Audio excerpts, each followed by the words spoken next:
नमस्कार, स्वागत है आप सभी का आपके अपने YouTube channel Vinod Hindi point में। बीपीएससी टीआरई 4 जीएस जीके के लिए आज से हमारी क्लास शुरू हो रही है। बीपीएससी की जितनी भी परीक्षाएं हुई हैं टीआरई 1, टीआरई 2, टीआरई 3, उन सभी के प्रश्न पत्र को बारी बारी से हल करेंगे।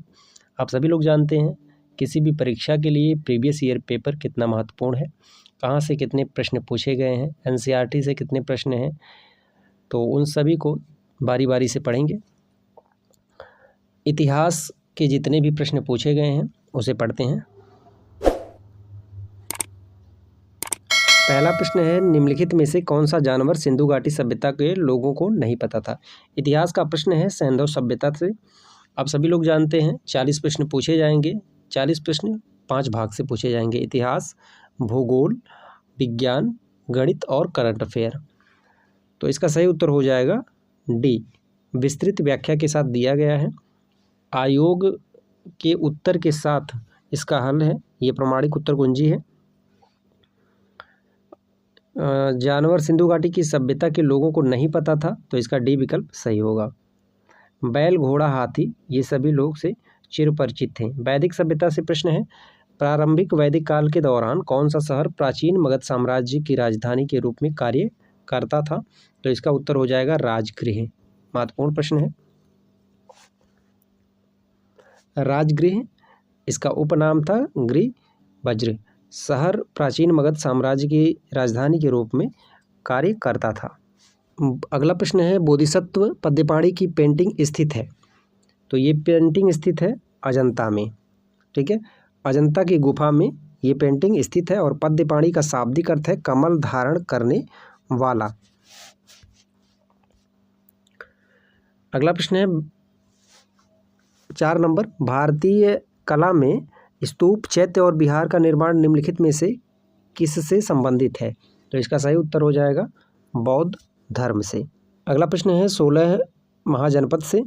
प्रश्न है, मगध एवं अंग के मैदान निम्नलिखित में से किसके हिस्से हैं, तो मगध एवं अंग के मैदान जो हिस्से हैं वह मध्य गंगा का मैदान है। और ये प्रश्न पूछा गया है बीपीएससी टीआरई 2.0 10/12/2023 की परीक्षा में ये प्रश्न पूछा गया है पेपर 3 में। अगला प्रश्न है, प्राचीन भारतीय धातुकर्म का आश्चर्य लौह स्तंभ स्थित है, तो ये लौह स्तंभ स्थित है दिल्ली में। ये प्रश्न पूछा गया है बीपीएससी 3.0 1 to 5 में, री एग्ज़ाम के दौरान ये प्रश्न पूछा गया है। 6 नंबर है, मौर्य एवं मौर्योत्तर काल में कौटिल्य किस स्थान में राजनीति विज्ञान और अर्थशास्त्र के प्राध्यापक थे। महत्वपूर्ण प्रश्न है।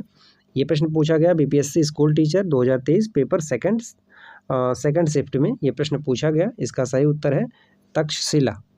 ठीक है, कौटिल्य जो है तक्षशिला विश्वविद्यालय के राजनीति विज्ञान और अर्थशास्त्र के प्राध्यापक थे। अगला प्रश्न है, खीर भवानी मेला आयोजित किया जाता है।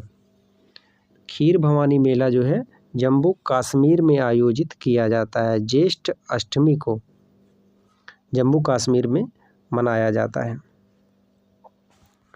7 नंबर है, गुप्तकाल एवं गुप्तोत्तर काल निम्नलिखित कथनों पर विचार करना है।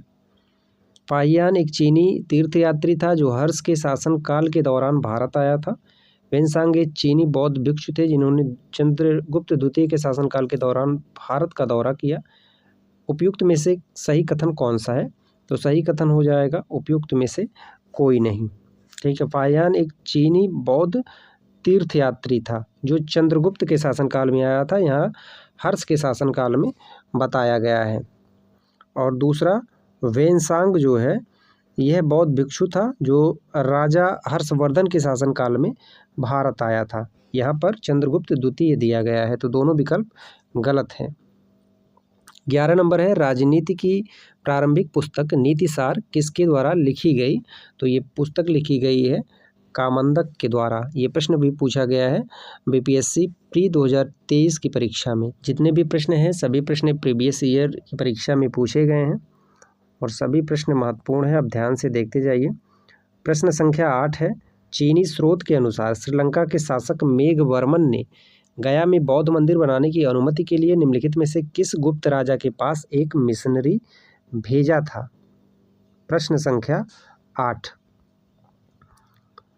तो 8 का सही उत्तर हो जाएगा समुद्रगुप्त। 8 का सही उत्तर समुद्रगुप्त होगा। अगला प्रश्न है, नाथपंथियों, सिद्धों और योगियों ने भक्ति धर्म को किस क्षेत्र में लोकप्रिय बनाया? वो क्षेत्र है उत्तर भारत। दिल्ली सल्तनत से प्रश्न है, इनमें से किसने भारत में फारसी त्यौहार नवरोज की शुरुआत की?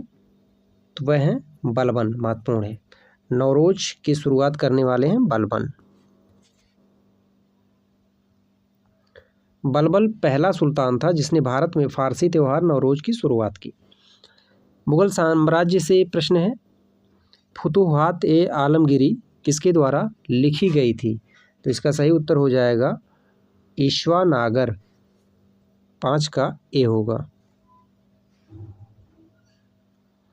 तुगलक वंश से है प्रश्न, मोहम्मद बिन तुगलक के शासनकाल में भारत आए प्रसिद्ध मुस्लिम खोजकर्ता इब्न बतूता किस देश के थे?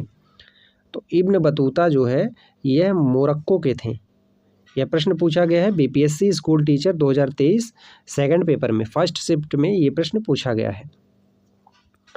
6 नंबर है, निम्नलिखित में से किस बंदरगाह को मुगल काल के दौरान बाबुल मक्का, मक्का का द्वार कहा जाता था? तो इसका सही उत्तर है सूरत। यूरोपीय वाणिज्यिक कंपनियों का भारत आगमन। डच ईस्ट इंडिया कंपनी ने किस वर्ष पटना में आकर अपना कारखाना स्थापित किया? महत्वपूर्ण प्रश्न है। तो इसका सही उत्तर है 1632 में डच ईस्ट इंडिया कंपनी ने पटना में आकर अपना कारखाना स्थापित किया। मराठा राज्य और संघ से प्रश्न है, अष्टप्रधान मंत्री परिषद थी? तो ये मराठा प्रशासन की से थी। ठीक है, अष्टप्रधान मंत्री परिषद, मराठा प्रशासन। अगला है, ब्रिटिश शासन का भारतीय अर्थव्यवस्था पर प्रभाव। प्रश्न है, इनमें से कौन इंग्लैंड में भारत के अनाधिकारिक दूत बने? तो इसका सही उत्तर हो जाएगा दादा भाई नौरोजी। बी विकल्प सही है। यह जो है इंग्लैंड में भारत के अनाधिकारिक दूत बने। यह प्रश्न पूछा गया बीपीएससी टीआरई 2 15/12/2023। आधुनिक भारत का इतिहास, मुगल साम्राज्य का पतन और स्वायत्त राज्यों का उदय। अगला प्रश्न है, बक्सर की लड़ाई के बाद किस संधि पर हस्ताक्षर किए गए? तो ये हस्ताक्षर किए गए इलाहाबाद संधि पर। ठीक है, बक्सर की लड़ाई के बाद इलाहाबाद संधि पर हस्ताक्षर किए गए। 4 नंबर है, 1859 के भारतीय उत्प्रवास अधिनियम ने निर्धारित किया था कि तो बागान श्रमिकों को बिना अनुमति के चाय बागान छोड़ने की अनुमति नहीं थी। बागान श्रमिकों को बिना अनुमति के जंगल छोड़ने की अनुमति नहीं थी। बागान श्रमिकों को शादी करने की अनुमति नहीं थी। उपयुक्त में से एक से अधिक, उपयुक्त में से कोई नहीं। तो इसका सही उत्तर हो जाएगा ए। ब्रिटिश औपनिवेशिक सरकार ने 19वीं शताब्दी के दौरान भारत में श्रमिकों के आंदोलन को नियंत्रित करने के लिए वर्ष 1859 का अंतर्देशीय अधिनियम पारित किया। इसके तहत चाय बागानों के श्रमिकों को अपने अधिकारियों की अनुमति के बिना बागान छोड़ने पर रोक लगा दी गई, जबकि श्रमिकों को जंगल छोड़ने एवं शादी करने के संदर्भ में कोई भी प्रावधान इस अधिनियम में नहीं था। अगला प्रश्न है, निम्नलिखित में से किसको grand old man of India के नाम से जाना जाता है? तो इसका सही उत्तर है दादा भाई नौरोजी। बीपीएससी टीआरई 3.0 की परीक्षा में यह प्रश्न पूछा गया है। Grand old man of India के नाम से दादा भाई नौरोजी को जाना जाता है। अगला है, निम्नलिखित में से किस तिथि को रानी विक्टोरिया की उद्घोषणा जारी हुई? तो इसका सही उत्तर हो जाएगा 1 नवंबर 1859। ये भी प्रश्न बीपीएससी टीआरई 2.0 में पूछा गया है। 6 नंबर है, निम्नलिखित में से ब्रिटिश शासन के दौरान भारतवर्ष के अंतर्गत निर्वनीकरण का कौन सा मुख्य कारण था? तो इसका मुख्य कारण था उपयुक्त में से एक से अधिक। व्याख्या है, ब्रिटिश शासन के दौरान भारत में विनिर्मीकरण का मुख्य कारण विस्तारित खेती की मांग को पूरा करने के लिए भूमि को उन्नत करना था। साथ ही रेलवे का विकास, चाय बागान का विकास भी इसके अन्य कारण थे, जिसके कारण वनों की कटाई की गई। 9 नंबर है, निम्नलिखित में से किसने रानी लक्ष्मीबाई को ग्वालियर पर अधिकार करने में सहायता की? ये भी प्रश्न पूछा गया है बीपीएससी टीआरई 2.0 सेकंड शिफ्ट में, और इसका सही उत्तर है अफगान। अफगान ने रानी लक्ष्मीबाई को ग्वालियर पर अधिकार करने में सहायता की।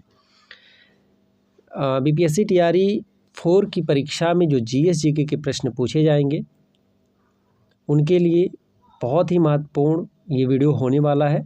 ऐसा नहीं है एक ही वीडियो में सभी प्रश्नों को हल करा लिया जाएगा। अब जो भी वीडियो आएगा टीआरई 4 जीएस-जीके से संबंधित होगा। तो अगर आप भी बीपीएससी टीआरई 4 की तैयारी कर रहे हैं तो चैनल से जुड़ जाइए और विगत वर्ष के जो प्रश्न हैं उन सभी को देखिए और अपनी डायरी में नोट कीजिए। मिलते हैं अगले वीडियो में नए प्रश्नों के साथ, तब तक के लिए नमस्कार।